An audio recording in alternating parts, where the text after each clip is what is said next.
मित्रों, बसंतीय नवरात्रि की आज 9वीं तिथि है।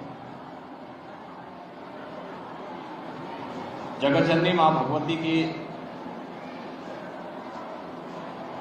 सिद्धि प्रदान करने वाली पावन तिथि।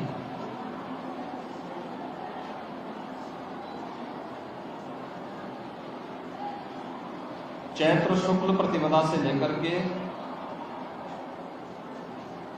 नवमी तक जगतजननी मां भगवती के 9 अलग अलग स्वरूपों की पूजा सनातन धर्मावलंबी करता है। और आज कन्या पूजन के साथ वासंतीय नवरात्रि का एक कार्यक्रम अब समारोह की ओर जा रहा है। ये मेरा सौभाग्य है कि मैंने अभी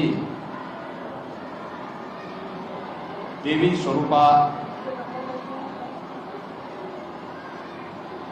कन्याओं के पूजन का कार्यक्रम अभी यहां पर संपन्न किया है। वे सभी प्रसाद पा रही हैं। भारत की सनातन धर्म की समृद्ध परंपरा में मातृशक्ति के प्रति श्रद्धा और सम्मान का भाव कितना प्रगाढ़ है, उसका यह उत्कृष्ट रूप हम सबको वासंतीय नवरात्रि और शारदीय नवरात्रि के रूप में देखने को मिलता है, जिसकी शुक्ल पक्ष की प्रथम 9 तिथियों में जगतजननी मां भगवती के अलग अलग स्वरूपों की पूजा करके प्रत्येक सनातन धर्मावलंबी मातृशक्ति के प्रति अपनी श्रद्धा भाव को व्यक्त करता है। और वह परंपरा पूरे देश के अंदर आज 9वीं की तिथि पर बालिकाओं के सम्मान, उनके प्रति श्रद्धा भाव और उनके पूजन का कार्यक्रम हर सनातन धर्मावलंबी के घर में देखने को मिल रहा होता और बड़ी श्रद्धा भाव के साथ लोग इस कार्यक्रम के साथ जुड़ रहे हैं। यह पवित्र भाव हमारे जीवन में सदैव बना रहे। प्रत्येक नागरिक का एक दायित्व बनता है। इसीलिए आज सरकार ने भी मातृशक्ति की सुरक्षा के लिए, उनके सम्मान के लिए, उनके स्वावलंबन के लिए अनेक कार्यक्रम प्रारंभ किए हैं। प्रधानमंत्री मोदी जी ने बेटी बचाओ बेटी पढ़ाओ से लेकर के मातृ वंदना के कार्यक्रम, नारी वंदन अधिनियम के माध्यम से उनकी सशक्त उपस्थिति विधायिका के मंचों पर भी हो, जीवन के प्रत्येक क्षेत्र में हो, इसके लिए देश की संसद ने भी एक अधिनियम पारित कर दिया है। दैनिक जीवन में भी व्यक्ति हो या परिवार, समाज हो या राष्ट्र, सभी लोगों का एक दायित्व बनता है कि वे बेटी और बेटे के बीच में भेदभाव न करें, महिला और पुरुष के बीच में कोई भेदभाव न हो, किसी भी प्रकार के अन्याय और अत्याचार और शोषण का शिकार बेटी, बहन या मातृशक्ति का कोई भी रूप हो वह न होने पाए। यह हर व्यक्ति को, समाज को और पूरे देशवासियों को इस बात को समझना चाहिए। तभी हम एक सशक्त और समर्थ भारत की परिकल्पना को साकार कर पाएंगे। आज की इस तिथि पर मैं जगतजननी मां भगवती के श्री चरणों में नमन करते हुए देवी स्वरूपा इन कन्याओं की पूजन के साथ मुझे जुड़ने का अवसर प्राप्त हुआ है। मैं वासंती नवरात्रि की हृदय से बधाई पूरे प्रदेशवासियों को देता हूं। आज की पावन तिथि मर्यादा पुरुषोत्तम भगवान श्री राम के जन्मदिन से भी जुड़ी है। अभी कुछ ही देर बाद मर्यादा पुरुषोत्तम प्रभु श्री राम के जन्मदिन का कार्यक्रम पूरे उल्लास और उमंग के साथ आयोजित होगा।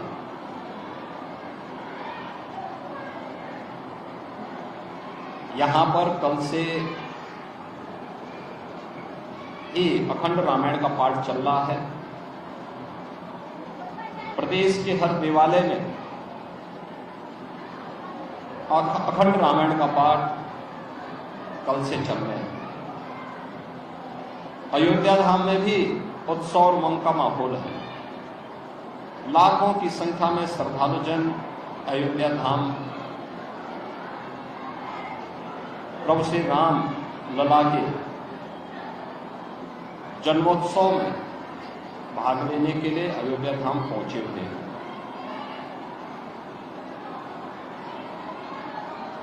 आज जगन नियंता भगवान सूर्य भी ठीक 12 बजे रामलला का सूर्य तिलक करने वाले हैं। 500 वर्षों की गुलामी की बेड़ियों को तोड़ करके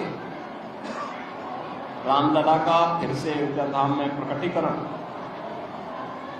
हर सनातन धर्मावलंबी के लिए, दुनिया की हर दबी कुचली शोषित मानवता के लिए एक नई प्रेरणा भी है और नया प्रकाश है।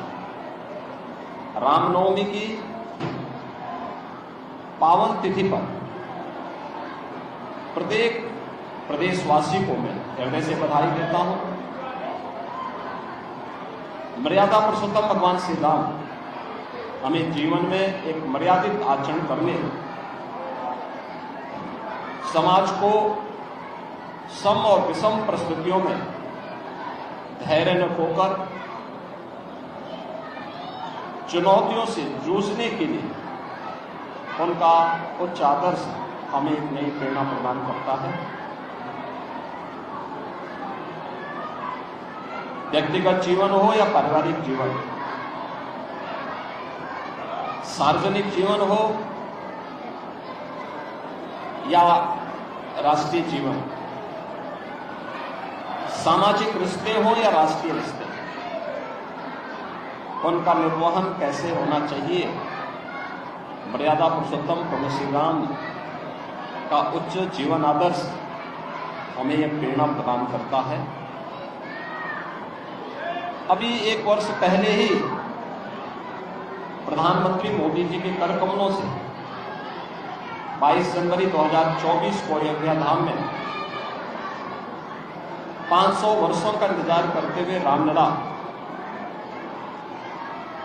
का प्रकटीकरण का कार्यक्रम संपन्न हुआ। प्राण प्रतिष्ठा का कार्यक्रम पूरी भव्यता के साथ, पूरी दिव्यता के साथ संपन्न हुआ। और आज यह सौभाग्य की बात है, प्रधानमंत्री मोदी जी स्वयं रामेश्वरम में भारत के पहले ऐसे ब्रिज का जो ऑटो मोड पर वहां से चलने वाले यातायात के लिए भी उपलब्ध होगा और उस पुल का इस्तेमाल यातायात के लिए भी किया जा सकता है, ऐसे ब्रिज का लोकार्पण भी रामेश्वरम में करने जा रहे हैं। रामेश्वरम हजारों वर्ष पहले भगवान राम ने भारत की उत्तर से लेकर के दक्षिण तक सीमाओं को कितना जीवंतता प्रदान की थी। भारत के पवित्र धामों में से रामेश्वरम पावन ज्योतिर्लिंग में से रामेश्वरम हमें एक नई प्रेरणा आज भी प्रदान कर रहा है। इस अवसर पर मैं रामनवमी की हृदय से बधाई प्रदेशवासियों को देता हूं। आदरणीय प्रधानमंत्री जी के द्वारा विरासत और विकास की इस प्रक्रिया को आगे बढ़ाते हुए रामेश्वरम के अनुष्ठान के साथ जुड़ने और भारत के पहले ऐसे ऑटो ब्रिज को भारतवासियों को प्रदान करने के लिए हृदय से मैं प्रधानमंत्री जी के प्रति आभार व्यक्त करता हूं। प्रभु श्री राम का आदर्श हम सबको एक नई प्रेरणा प्रदान करता है। मैं इस अवसर पर रामनवमी की मंगलमय शुभकामनाएं पूरे प्रदेशवासियों के प्रति देता हूं। धन्यवाद।